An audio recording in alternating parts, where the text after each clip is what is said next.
This is Livewell Talk on human papillomavirus and the HPV vaccine. I'm Dr. Dustin Arnold, Chief Medical Officer at Union Point Health, St. Luke's Hospital. The human papillomavirus, or HPV, is one of the most common sexually transmitted infections, and almost everyone will be exposed to it at some point in their lifetime. Fortunately, HPV vaccines provide excellent protection against infection. Return to the podcast to discuss the HPV vaccine and the importance of vaccinations in general is Dr. Dinah Conti, pediatrician with Union Point Clinic Pediatrics, Tower Terrace. Dr. Conti, welcome back. Thank you. Boy, there's a lot of virus and vaccine in that header there that I was kind of clumsy with, but it's important to talk about. I was at a conference. I think you and I spoke either at some point in the last year. I was at a conference, and they went through the influence HPV had not only on HPV infections, but also malignancies, cancers of the genitourinary tract, oropharyngeal too, Yes. right? And so this has been on my short list of items to discuss. I was really impressed with the data they have on this. That this is penile carcinoma in your late middle ages or some sort of oropharyngeal cancer can be a terminal event. Yes. Yes. Or definitely the surgeries that are required are life-changing. Yes. I mean, we won't go into those details, but I can assure you they are. So tell us about how you see its role in healthcare and preventing malignancies. I mean, you're a pediatrician, right? Exactly. So preventive medicine is my specialty. So that's an opportunity that you won't commonly see the results of that, and that's Right. sometimes the hard part. Surgeons are so lucky. They do surgery. They have the patient gets better and Exactly. their appendix They can is see gone. the They fruits can of their see labor. it, I treat someone's cholesterol and prevent them from having a stroke. I really don't get I only know if they have a stroke, right? Mhm. So sometimes that delayed gratification is continued to be delayed, which is okay because we want people better. But kind of just tell us how you see it and how you see it in your practice. Sure. Well, human papillomavirus, like you said, it's a virus, and it causes cancer in the mouth, the throat, the penis, the anus, the space between those two, and the vulva, the cervix, and the space between the vulva and the anus as well. So that's a lot of cancer that is prevented with the vaccine. But HPV doesn't just cause cancer; it causes something called warts or genital warts. Most people have heard of that. Now, not all forms of HPV are sexually transmitted. They're transmitted by contact with other humans. So think about if you have a wart on your knee or one on your foot or your finger or something like that. Those were not from sexual contact. But the ones on the genital area or in the mouth or the throat are much more likely to be contracted through some sort of intimate contact. In my job, like you said, it's preventive, right? I mean, that's what pediatrics is about. It's one of the only fields that it operates that way. Is our job is to prevent disease. Most other medical field studies are for treating disease. So Right. so vaccines are our lane, right? That's what we do. HPV vaccine is amazing in how effective it is at preventing the cancers, but also the genital warts, the mouth and throat warts. There's a new publication from the CDC actually out earlier this month, and a new publication in the Journal of Pediatrics earlier this month. Is very timely for our discussion today, but showing the long-term follow-up studies for the original study subjects who got the vaccine during drug trials. Now, it's been since 2006 that the vaccine was routinely recommended for girls 9 to 26. 2006. 2006. And that was the original HPV vaccine that was quadrivalent, meaning it protected against 4 types of HPV-related cancers. Within a few years, though, that expanded to 9 types. So we have the one that we have now is the HPV 9-valent, so it protects against 9 different types. So the 10-year study that's currently being published is the 9-valent. So it's been longer than 10 years, almost 20 years since the vaccines have been out to protect against HPV. But the current vaccine that we have has been out just over 10 years. And so the long-term follow-up studies show us that currently the people who are still enrolled in the study are just as well protected against HPV-related disease as they were 3 years out and 5 years out. It's been 10 years, and they're still very well protected, which is pretty awesome. Yeah. Now, they divide the protection into two different types. One is protection against infection, meaning you have the infection. It may not be making you sick. And disease, meaning you have the infection and it's making you sick in some way, or it's showing itself in some way. So for us in pediatrics, when we're talking with kids, we want to prevent the infection because that prevents long-term disease. Well, when do we try to protect them against a disease or an infection that can cause them difficulty if they're intimate? Well, we want to do that before they're intimate. And now, I think that that's was the important part. Having two daughters and reflecting on that, I think there's a little pushback, being uninformed about it, that, somehow is taboo, understandably, to talk about sexually transmitted disease in a young adolescent. Mm-hmm. Right. Right. Why would you be doing that? And I get it. I completely understand. And, but, I think the cancer prevention part of it, and that combined with, at the same time, that conference that I was attending where they talked about this, I was like, wow. Well, also that these aggressive cancers that have come, people are presenting with more advanced cancer across the board. Right. And this trend was prior to the pandemic. So this is not simply screening exams from delayed because of the pandemic.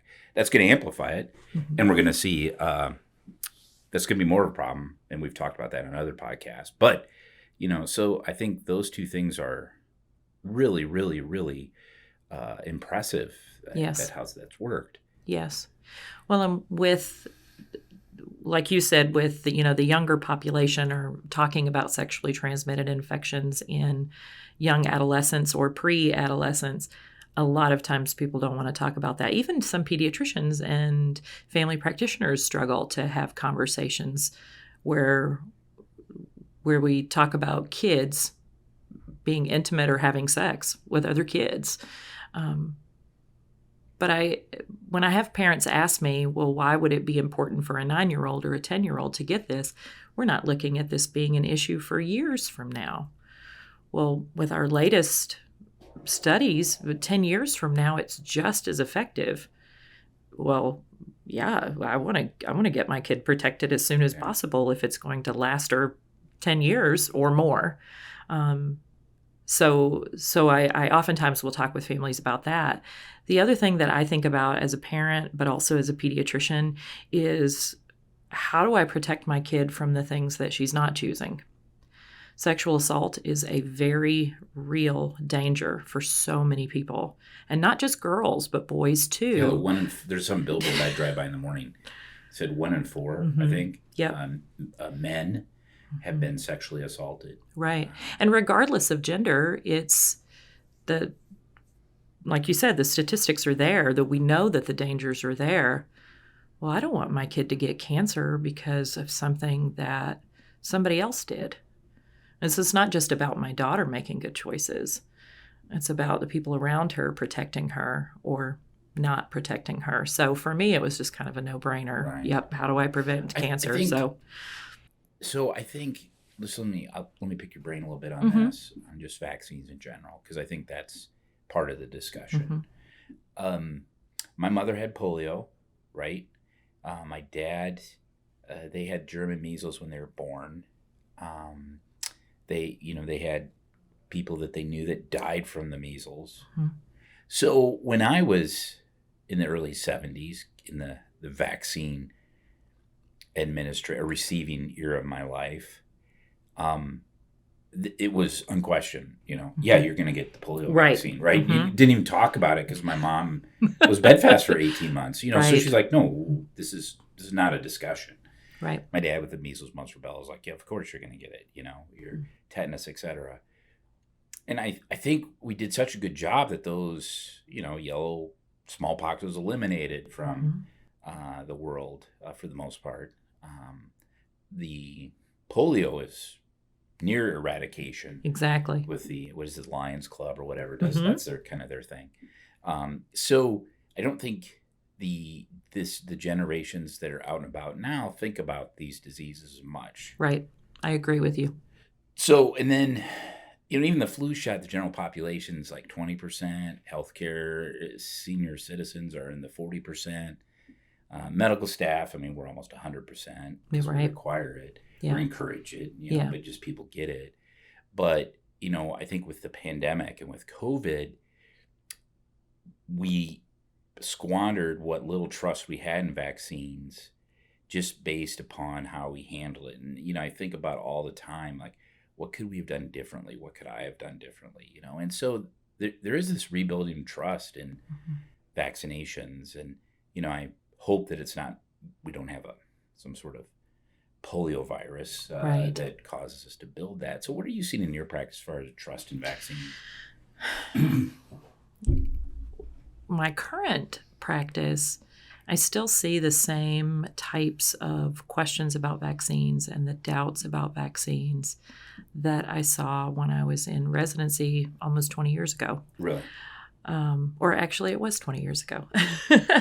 And I can remember at the time when it was about 2005 that the CDC had put out a Morbidity and Mortality Weekly, the MMWR, which is their publication on the most recent information about a disease or about a trend, a health trend or a social trend. And they put these things out to tell just widespread medical and scientific community about those things. So there was an MMWR on people who were under-vaccinated versus unvaccinated. And at the time, the under-vaccinated individuals were more likely to be children who had a lower socioeconomic level, less education in the parents, which was interesting to me. But the way that they then extrapolated that out, or actually just the finer details of that were these were individuals who had lower paying jobs and were unable to leave work to get their kids to the doctor, right? They didn't have transportation. Yeah. They couldn't go to the health department. It may be 30 miles away, and they had no way to get there. And maybe the message of the importance of vaccines just hadn't gotten to them. So when they come in, we get them the vaccine, but they may go a year without coming back, and so they're under-vaccinated, meaning they have not had the full series. The completely unvaccinated children in that publication were more likely to have parents who were double income and college or higher degree individuals. And so the finer details of that were these were people who doubted the system a little more.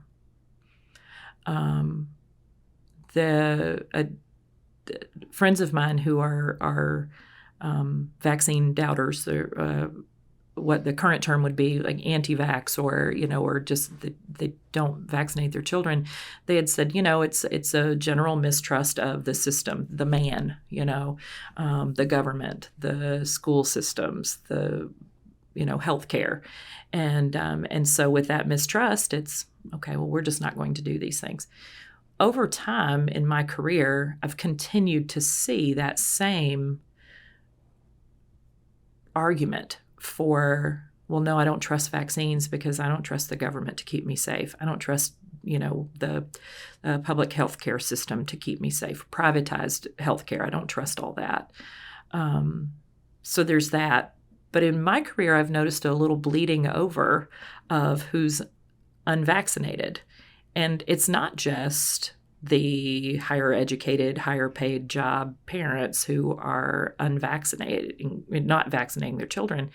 It's some others too, even into the, the lower socioeconomic level. And I think that comes from this growing, not necessarily a mistrust, but a doubt of who's looking out for me, who's looking out for my kids. They're not sure who to go to. I'm not sure that there's anything that I can do personally, or even among pediatricians or healthcare professionals like us. I don't know that there's anything that I can do to combat that, except to show up every day and do the good medicine that I know how to do, and talk with families and just have that conversation. I advise, right? We should go back to, from the COVID, at least say, this is pretty important, and you need to talk to your physician about it, because it may not be right for you. Because at the end of the day, I think patients are willing to sit with their doctor and listen and say, because there's some people I'm like, no, I wouldn't get the booster. You don't need it. Right. There's other people I'm like, yeah, the risk over the benefit is the risk is a lot higher if you don't get it. Right. Because it depends on the patient, right? Right. And I think people are more comfortable with that than just a blanket statement. Yeah. I agree. I think we have, but again, it goes back to what I said earlier, that I think if your parents had measles, or you had a sibling that had measles, or your mother had polio, it's real. And so, Oh, absolutely. And then I can't think of the name. People always say that vaccine causes autism, and I won't get into that as far as that. I mean, I think the studies have been conclusive. Absolutely. There is no support for that. Absolutely. But if you go back to the doctor that suggested that, he's a gastroenterologist, right? And he based it on things that the patients told him, not a study, right? Not observation in his practice, right? Just patients coming in to see him, and when he's taking the history, oh, hi, I'm going to see you for your Crohn's disease. What's your family history? Well, I have a child that has autism, and I think it's from a vaccine, right? And he took that as solid evidence, and has been disproven, and, right. Now, he's up until a few years ago was still practicing in the U.S. without a license, so he didn't go away. And the people who liked him as a physician continued to see him, even though he was from England and was not allowed to practice there anymore. He got exiled from England. They said, you don't get to work here anymore. Yeah. So, of course, he came here and practiced without a license. But, I mean, there are people who seek that, and the patients who love him. Yeah. And it was enough for them. There's that trust in him when, for the rest of the scientific and medical community, said, no, that's not true. And that goes back to the observation I said earlier, that the power of the doctor-patient relationship is a privilege. It is, to absolutely, have that with your patient, absolutely, and should not be squandered away. Well, and I think it, for me, when I talk to families, I get two different arguments or two different concerns from parents or guardians about why they don't want to get the HPV vaccine, for instance. And one of them is, I think our kids are too young. Okay. Well, like I said earlier, this is about preventing disease, preventing infection. It's not about treating it. So you're right. Your kid doesn't have HPV right now. Great. Let's keep it that way. Right. So it's licensed and effective and safe down to age 9, then great, let's do that. And I tell them, my daughter got hers at age 9. First available, yes, let's sign you up, let's get it. And I was thrilled. And she got her second one, and she was good. Now, under age 15, if you start the series, it's only 2 shots. 15 and up, it's a set of 3. Because the younger age group develops such a good immune response after 2 doses that they don't need a third. Yeah. Which is pretty cool. Kids are just cool. The other concern that I get from parents is, I've taught my child my values, our family values. They're not going to have sex with someone before they're adults or before they're married, or insert whatever value that someone has taught their kid. Absolutely. And I love that parents are sharing that with their kids, sharing those hopes and those dreams with their children. I want that. I want their family to bond in that way. I'm going to play the role of advisor and say, that's not good enough. Because like I said earlier, it's not just about what my kid chooses to do. Now, all of us were kids, and we did some really not wise things. Oh, yeah. You know, and, you know, a friend of mine growing up, he stole his parents' car and drove around, Well, you know, like, you know, when you're, and when you're 17, 18, 19, 20, 21, up to probably 25 for most people. Your brain's still, it's still developing. It's still developing. You know, that's where I come down to marijuana, you know. Yeah. I said, look, you want to use marijuana, that's fine, but don't start until after you're 25. Yeah, right. Because Make your a good brain choice on is this. still Exactly. developing. I don't think you should use it at all, but if you're going to, wait till you're after 25. Exactly. Wait for the rest of your brain to and you know, catch when up. you're 19, you probably should feel invincible. You know, I Yeah, mean, they do. That would be horrible to go around, you know, as a late teens and feel, you know, afraid. And Right. Exactly. You know, it's part of the wonder and the excitement of being a kid, and to feel invincible. But I think you're right to say that that's not going to change. Therefore, here's a medicine we can use to do that. Right. So those are the two common ones that I hear. Now, actually, there's a third one that the longer I do this job, I almost want to chuckle about it, is that it's too new. I mentioned that it was first licensed for use in girls in 2006. Yeah. That's 18 years ago. I did not. It's not actually new. I did not fault people for saying, like with the COVID vaccine or it's new. To say this is, I just would like to see more time. And, you know, we had some of those discussions on the medical staff to how long is it good for, and we came down to 6 months based on Cleveland Clinic had followed their employees for 6 months. Right. You know, and I had a lot of good conversations where I was criticized of that constructively from my colleagues to say, it's a vaccine, it's longer than that. I said, but we don't have the data for that. Right. You know? Right. Well, we know the influenza vaccine is not effective for years. Right. You get a full year, you're doing really good. Yeah, absolutely. And if they guess right. Right. Exactly. So that that one is losing less of its steam over time, but I still hear that. Yeah. And so I'm not really sure why people continue to say, well, it's very new when it's actually old. If you think about 18 years into medical practice, well, we're kind of getting to the old guy stage, right? So. Well, and then also kind of back to the whole polio measles thing. We don't want to have an epidemic of cervical cancers. No. To then have everyone go, oh boy, I should get my HPV vaccine, right? Right. Well, because then, it doesn't protect you against the strain that you have already been infected with. So, is there an age that's too late because it's so common that?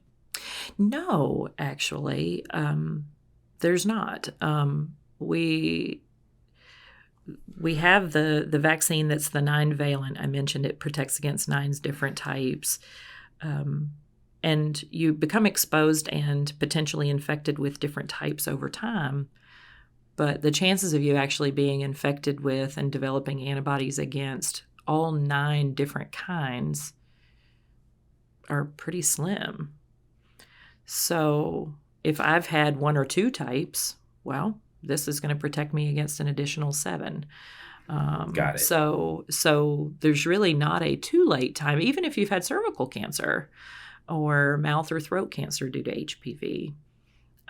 The vaccine is licensed up to age 45. Is that what it is? After age 26, it's considered something that you would want to have a discussion about because we don't see the 26 to 45-year-olds as the target population. Like you mentioned, at some point your brain development is complete and you're actually functioning with an adult brain. So 26 is when you are less likely to make those adolescent impulsive decisions. We hope. We hope, exactly. So 26 to 45 is considered the time when, yes, you are eligible to get the vaccine, and it can be very helpful for you. There are some people who are going to be higher risk. We absolutely want them to get that. Some people re-entering the dating field at 30, well, maybe that's a person that wants to go ahead and get the vaccine. Or if I was doing primary care, and I had an uncircumcised male in his 20s or even early 30s, I would say you need this. Mm-hmm. Because Absolutely. that's the number one cause of penile cancer is uncircumcised. Exactly. It's in the long-term follow-up study that I was looking at, I mentioned earlier in the talk, the males, and they stratified males and females. So presuming male having penis and female having a vulva and a vagina and a cervix. The males were more likely to have oropharyngeal cancers, so mouth and throat, and the females were more likely to have vulva and cervical, of course. So it was interesting to me that the majority of the cancers that were seen in the study population weren't penile cancers. I mean, like you said, it's a high cause, it's a top cause for penile cancers, but that's not actually what most people have. The more people have a mouth or throat cancer. I don't know that a lot of adults are walking around thinking about getting HPV when they're kissing someone. Right. But you do. Which is probably the most common. Exactly. So if somebody has HPV in their mouth or under their tongue, yeah, you can get that from them. Whoa, that's a little, we're talking about a different risk now, much more risky than talking about two people having, intercourse. I myself got my HPV vaccine. My OBGYN suggested it at 44. She said, "Do you want to get the HPV vaccine?" And I said, I honestly never even thought about it for myself. I mean, I'm a happily married woman, but I walk to my car in the dark every day. Yeah. I'm oftentimes the last one to leave my office. I have no fear going out to get the paper or mail from the mailbox. Maybe I should, but I don't. Right. But let me protect myself, Yeah. It didn't even occur to me, but I said, absolutely, yes. These days, you have to be aware of your surroundings at all Absolutely. times. I don't care where you're at. Exactly. So I said, yeah, you know what? I'll protect me too. Interesting. Yeah. Good advice. Yeah. You always have good advice. Oh, thank you. Before we wrap up, we always ask, and I know we've asked you before, why pediatrics? Why not? This is the best. I tell the residents and the students I work with, this is where it's at. Kids are just awesome. Even when they are stubborn or mean or yelling or angry or sad or hurting, they're just so awesome. They really are just amazing people. And so, who wouldn't want to be a part of that every day? I can remember when my kids were young, I could come up with a good idea why I would know. I'm just no. Well, it's funny because I have that same feeling about adults. I mean, I like adults, okay, but if you give me a paper cut, I'm going to complain about it to anybody who will listen all day. But a 5-year-old who has a broken leg or has had a surgery or has cancer, they'll do music and play with dogs and they dance and they dress up and they do all the things. They're kind of like a dog in a way, like, oh, this is bothering me, until they see something shiny and bright. Exactly. And they're like, okay, this doesn't bother me. I want that. Yeah. Exactly. Yeah. So yeah, it's pretty cool. I can't do adults. We're too whiny. That is true. Dr. Conte, thank you for joining me today to discuss this important topic, and we'll keep you on the panel for vaccines as they come forward, and I'm sure we'll see some new stuff in the years to come. Once again, this is Dr. Dina Conte, pediatrician with Unity Point Clinic Pediatrics, Tower Terrace. To find a pediatrician for your child, visit unitypoint.org/find-a-doctor. Thank you for listening to Live Well Talk On. If you enjoyed this episode, don't forget to subscribe, and if you want to spread the word, please give us a 5-star review and tell your family, friends, neighbors, strangers about our podcast. We're available on Apple Podcasts, Spotify, Pandora, or wherever you get your podcast. Until next time, be well.